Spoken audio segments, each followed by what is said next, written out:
कल भारत ने हराया तो पाकिस्तानियों का मुंह उतर गया, लेकिन भैया जब मिनी आईपीएल का कल शेड्यूल आया तो पाकिस्तान की बैंड बज गई, टेंशन में आ गया पाकिस्तान और रोने लग गया। नमस्कार दोस्तों, मैं यश तिवारी, आप देख रहे हैं क्रिकेट फटाफट का 1259वां एपिसोड। आज 10 जून की तारीख है और रोज की तरह आज भी आईपीएल 2025 और T20 वर्ल्ड कप 2024 को लेकर दिन भर की 10 बड़ी रिपोर्ट, बड़ी खबरें आपकी स्क्रीन पर हम परोसेंगे। तो भैया एंड तक वीडियो को देखना, वीडियो को लाइक और शेयर कर देना अपने हर एक आईपीएल और क्रिकेट फैन के साथ, और चैनल को सब्सक्राइब नहीं किया है अभी तक तो आईपीएल की तमाम रिपोर्ट, वर्ल्ड कप की एक एक पल की खबर हर रोज सबसे पहले आपको दे रहे हैं और आगे भी देंगे। सब्सक्राइब का बटन नीचे फटाफट हिट कर दीजिए और बेल आइकन दबाइए। चलिए दोस्तों, शुरुआत कर लेते हैं इस वीडियो की दिन भर की पहली बड़ी रिपोर्ट के साथ। तो ये खबर दोस्तों निकल कर आ रही है टीम इंडिया के हवाले से। कल पाकिस्तान को टीम इंडिया ने हरा दिया, 6 रन से भारत को ये जीत मिली। काफी रोचक ये मैच था, सवाल उठ गए पिच को लेकर, लेकिन इवेंचुअली एक ही पिच थी जिस पर दोनों ही टीमें खेल रही थी। तो ये तो कहने वाली बात नहीं है कि किसी को एडवांटेज था किसी को डिसएडवांटेज था,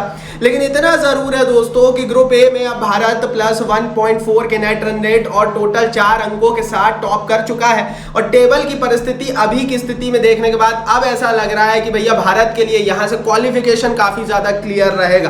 कैसे भारत क्वालिफाई करेगा वो आगे इस वीडियो में बताऊंगा, लेकिन पिच को लेकर काफी सवाल हुए हैं इस पर्टिकुलर मैच के बाद। हालांकि आईसीसी ने कहा था कि भारत पाकिस्तान मैच से पहले पिच को सही करने की कोशिश की जाएगी, लेकिन हमने देखा पूरे टाइम की 120-130 का स्कोर भी यहां पर कितना खतरनाक हो सकता है, क्योंकि भारत ने 120 का टारगेट दिया, लेकिन पाकिस्तान जब उतरा तो पाकिस्तान के पसीने छूट गए और 6 रनों से हार मिल गई। पिच सेम थी, पिच पर आगे क्या होने वाला वो भी इसी वीडियो में सुनना। आगे बढ़ते हैं, दूसरी बड़ी रिपोर्ट की यहाँ से बात कर लेते हैं। अब क्या है दोस्तों ग्रुप ए का गणित, कौन कौन क्वालिफाई कर सकता है यहां से वो समझ लेते हैं। सबसे ज्यादा चांसेस भारत के हो गए कल के मैच के बाद, बिकॉज भारत का प्लस 1.4 का नेट रन रेट है, भारत के टोटल 4 अंक है। भारत के जो 2 मैचेस बचे हुए हैं वो कनाडा और यूएसए के साथ है, तो इंडिया के किसी एक मैच में तो जीतने के चांसेस 100% है ही, और मुझे तो विश्वास है भारत यूएसए कनाडा दोनों को हराएगा। तो कुल मिलाकर भारत तो क्वालिफाई कर रहा है अभी के गणित के अनुसार। अब बात आती है पाकिस्तान की। देखो यार, पाकिस्तान की बात हम इसलिए कर रहे हैं, हमें कोई पाकिस्तान से प्रेम और बहुत पाकिस्तान हमारा प्रिय नहीं है, लेकिन हाँ हमें पाकिस्तान की जरूरत है, क्योंकि आगे अगर पाकिस्तान बढ़ता है तो 1-2 मैच इंडिया पाकिस्तान के और देखने को मिल सकते हैं, मजा आता है इन्हें देखने में। तो अगर पाकिस्तान की बात करूं तो पाकिस्तान को अब बचे हुए 2 मैचेस में से दोनों में जीत चाहिए। पाकिस्तान अपने लास्ट ग्रुप के दोनों मैचेस, एक यूएसए और इंडिया के हाथों हार चुका है, पाकिस्तान के 0 पॉइंट है, तो पाकिस्तान को दोनों मैचेस जीतना है। दूसरी बड़ी चीज, पाकिस्तान को ये प्रे करना है कि यूएसए की टीम अपने बचे हुए दोनों मैचेस हार जाए। ऐसी परिस्थिति में पाकिस्तान यूएसए के पॉइंट सेम हो जाएंगे। और एक चीज और प्रे करनी पड़ेगी पाकिस्तान को कि जो नेट रन रेट है वो अच्छा हो जाए पाकिस्तान का, मतलब पाकिस्तान बचे हुए 2 मैचेस बड़े अंतर से जीते। पाकिस्तान का एक मैच दोस्तों कनाडा के साथ होने वाला और एक मैच दोस्तों अब आयरलैंड के साथ होने वाला है। देखते हैं आगे क्या होता है। जिस तरह से पाकिस्तान खेल रहा है बहुत ज्यादा उम्मीद मुझे इनसे है नहीं।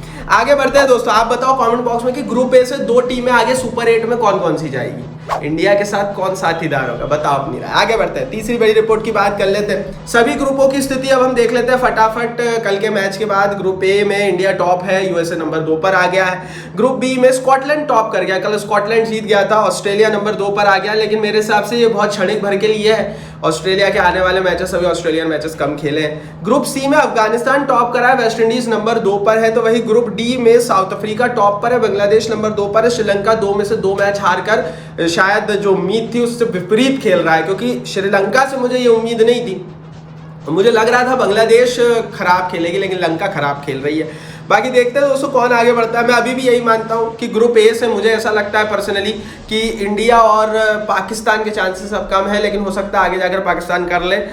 ग्रुप बी से मुझे ऐसा लगता है ऑस्ट्रेलिया और इंग्लैंड ही जाएंगे। ग्रुप सी से Afghanistan West Indies, group D से साउथ अफ्रीका और बांग्लादेश, यही स्थिति कमोवेश रहने वाली। आगे बढ़ते हैं, बात कर लेते हैं दोस्तों दिन भर की अब चौथी बड़ी रिपोर्ट की। तो आज साउथ अफ्रीका और बांग्लादेश का मैच है। जैसा कि मैंने कहा ये मैच जो जीतेगा वो ग्रुप डी में टॉप की लड़ाई लड़ेगा। साउथ अफ्रीका ने अच्छा क्रिकेट खेला है, न्यूयॉर्क में ये मैच है, सबसे बड़ी चीज है। वही अनइवन विकेट हमें देखने को मिलेगी, रात 8 बजे से ये मैच है। ये मैच जरूर देखने वाला होगा इंडिया के दर्शकों के लिए, क्योंकि इंडिया को मैचेस खेलने अभी अमेरिका में। और बड़ी चीज ये है कि ये जो विकेट है ना, ये किसी की सगी नहीं है, यहाँ पर कोई कंसिस्टेंसी नहीं बन सकती, यहाँ पर कभी भी कोई भी जीत सकता है, कभी भी कोई भी हार सकता है। एंड दैट्स व्हाई मुझे ऐसा लगता है कि ये विकेट के सारे मैचेस देखना, ये पिच पर होने वाले सारे मैचेस देखना जरूरी है। आगे बढ़ते हैं दोस्तों, 5वीं बड़ी रिपोर्ट की बात करते हैं। अब पिच क्या कह रही है और पिच में आगे क्या होगा होगा, पिच को लेकर क्या रिपोर्ट है और आईसीसी ने क्या कहा है वो भी देख लेते हैं। आईसीसी का खराब पिच को लेकर अभी कोई बयान नहीं आया। कल का इंडिया पाकिस्तान मैच में भी पिच खराब थी, उसके बावजूद भी आईसीसी ने अभी तक मुंह नहीं खोला है। दूसरी बड़ी चीज अनइवन बाउंस और अनइवन स्पिन सस्टेन है इस पिच पर,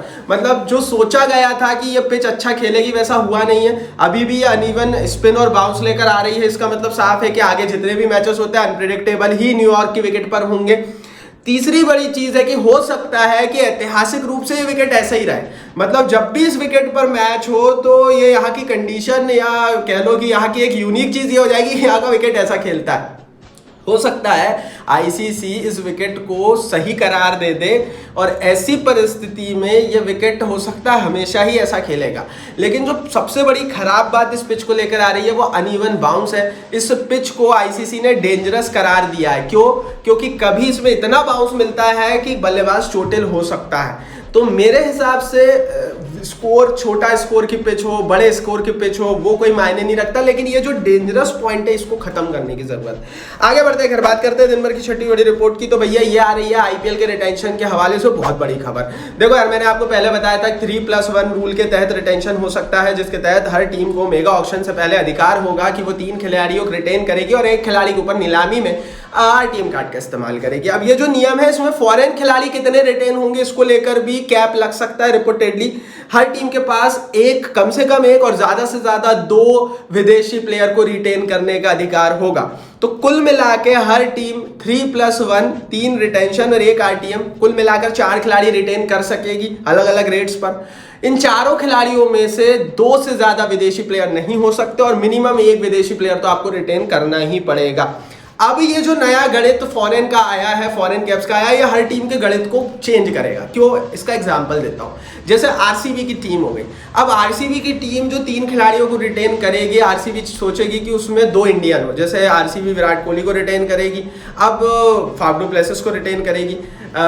अब फाफ डू प्लेसिस के अलावा आरसीबी दूसरे विदेशी को रिटेन नहीं कर सकती, उस पर वो आरटीएम कार्ड का इस्तेमाल कर सकती है। अगर वो दूसरे विदेशी को रिटेन कर लेती है, मान लीजिए विराट कोहली, प्लेसिस और विल जैक्स को रिटेन किया, फिर जो एक खिलाड़ी पर आरटीएम कार्ड का इस्तेमाल होगा वो इंडियन प्लेयर होगा।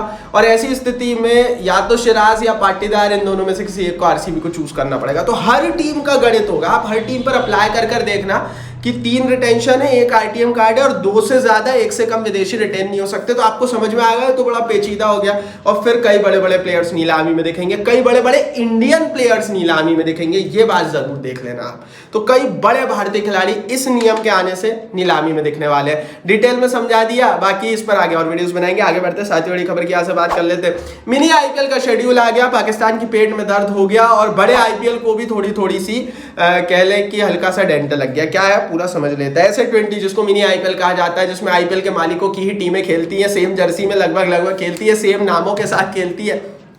9 जनवरी से 8 फरवरी के बीच होगा।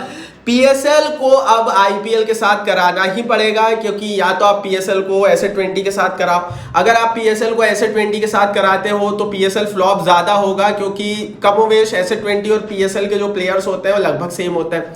अगर आप आईपीएल के साथ कराते हो तो पीएसएल पूर्ण रूप से खत्म हो जाएगा, क्योंकि आईपीएल में दुनिया भर के सारे प्लेयर्स चले जाएंगे, पीएसएल में कोई आएगा नहीं।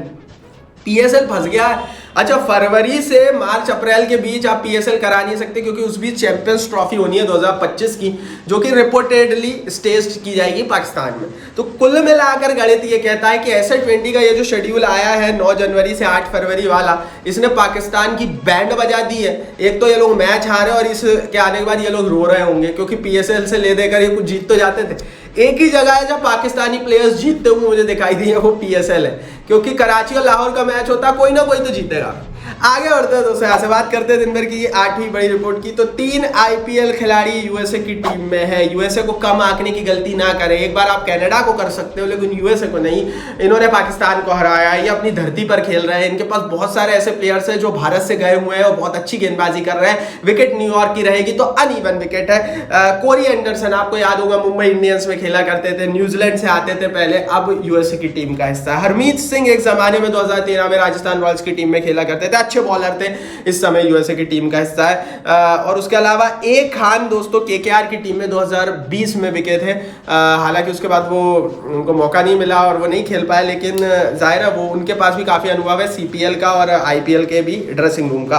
तो कुल मिलाकर मेरी राय यही है कि यूएसए वाला मैच भी अच्छा हो सकता है। ये जो विकेट है न्यूयॉर्क की, अगर ये विकेट ऐसी ही खेली तो आपको इस विकेट पे कई सारे मैच अजीब दिखेंगे। आगे बढ़ते हैं, 9वीं बड़ी रिपोर्ट की बात कर लेते हैं। वार्नर ने बड़ी बात कह दी है। वार्नर ने आईपीएल को लेकर बड़ी बात कही। उन्होंने कहा कि रिटायरमेंट के बाद वो पूर्ण रूप से आईपीएल को समर्पित रहेंगे।